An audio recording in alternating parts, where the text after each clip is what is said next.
Naam, katika habari za biashara na uchumi, mtazamaji, tunaanzia katika ukanda wa Ziwa. Mamlaka ya mapato TRA mkoa wa Simiyu imevuka lengo la ukusanyaji wa mapato kwa mwaka wa fedha 2024/25 kwa kukusanya kiasi cha shilingi bilioni 28 tofauti na lengo la kukusanya bilioni 25, huku mamlaka hiyo ikiwashukuru wafanyabiashara wa mkoa huo kwa kuwa waaminifu kwenye ulipaji wa kodi za serikali. Taarifa ya mwandishi wetu Aidan Mhando inafafanua zaidi. Hayo yanabainishwa na kaimu meneja wa mamlaka ya mapato TRA mkoa wa Simiyu, Honest Mushi, wakati akizungumza na baadhi ya wafanyabiashara alipofanya ziara ya kuwatembelea na kuwashukuru kwa kuwa walipa kodi wazuri ndani ya mkoa huu. Pamoja na walipa kodi wote wa mkoa wetu wa Simiyu kwa mchango wao uliotuwezesha sisi kama mamlaka mapato TRA kuweza kuvuka malengo yetu mwaka wa fedha ulioisha 2024/25, ambapo tuliweza kukusanya bilioni 28 kati ya lengo la kukusanya bilioni 25, na hivyo kuwa na ufanisi wa 112%. Hali kadhalika tunawashukuru sana walipa kodi hawa kwa kutuwezesha kuweza kufanya vizuri pia katika robo ya pili ya mwaka huu, yaani Julai 25 mpaka Novemba 25, ambapo katika kipindi hicho tumeweza kukusanya shilingi bilioni 13 kati ya lengo la kukusanya bilioni 11.5, ambayo ni sawa na ufanisi wa 113%.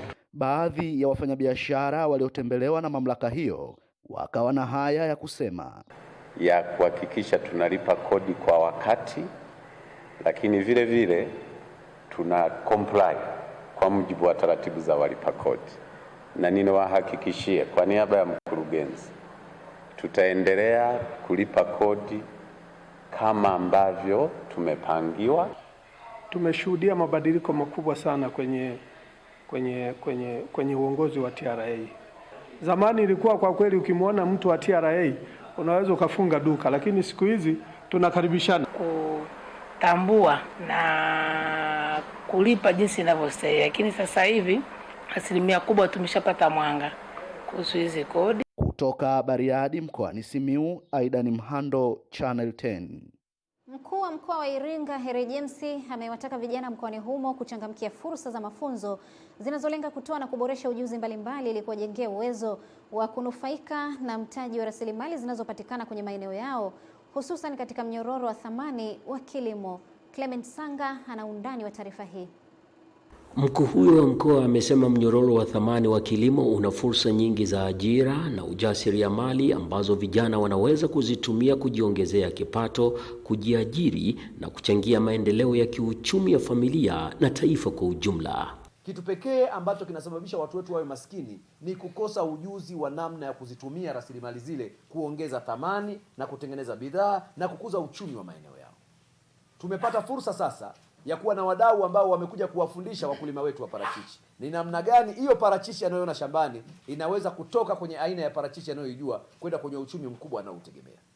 Meneja mradi wa shirika la Swiss Contact linalofadhili mradi wa SET Victoria Nkuba amesema kwa mwaka wa 2025 pekee zaidi ya vijana 2000 mkoani Iringa wamejengewa uwezo wa kupewa stadi mbalimbali za maisha. Lengo kubwa la mradi huu ni kuhakikisha kwamba vijana wanapata ujuzi, kwa maana ya ujuzi huu uweze kuwasaidia kuongeza nafasi za kujiajiri ama kuajiriwa. Jibri kama kampuni tunaamini peke yetu hatuwezi kutatua changamoto zote za watu wanaotuzunguka, lakini kwa kushirikiana na wadau kama hawa wenzetu Swiss Contact ambao wana imani na sisi, tunaweza kuwafikia watu wengi zaidi. Vijana wamejifunza nini? Tumejifunza jinsi ya kupaki matunda, vingi tulivyojifunza jinsi ya usafi wetu binafsi, kupaki matunda kule ndani pakausi na pia ni kwenye mafuta.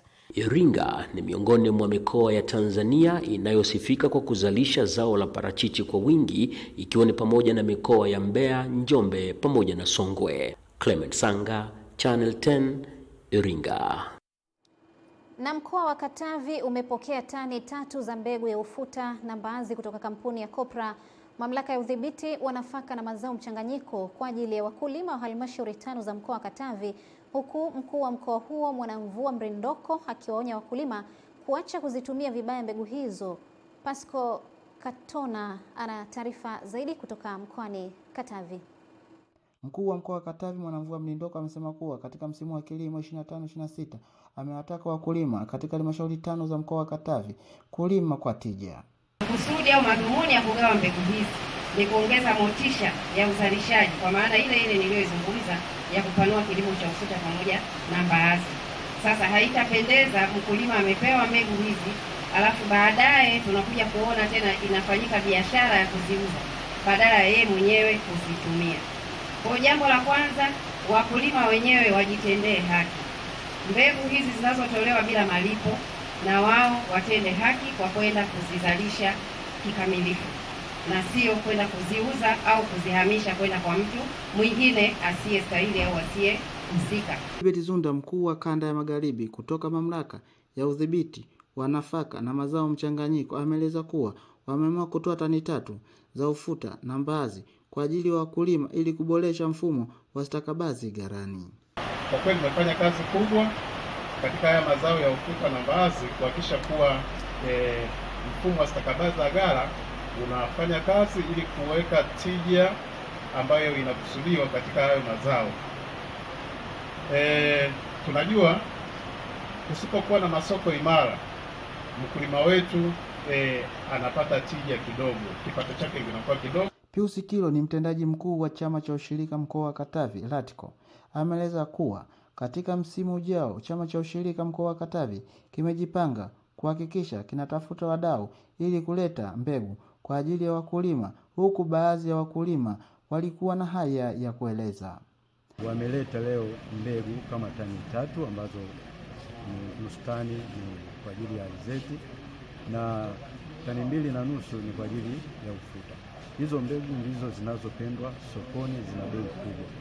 Kwa hiyo mimi kama chama kikuu cha ushirika niliongea naye mkuu wa mkoa kwamba hata sisi tumejiandaa kuhakikisha kwamba tunakuunga mkono, kwa maana ya kwamba msimu ujao kama alivyoelekeza hapa kwamba msimu ujao na sisi tutaungana na wadau wengine wanaohakikisha kwamba hizi mbegu zinakuja kuletwa katika mkoa wetu kwa ajili ya wakulima.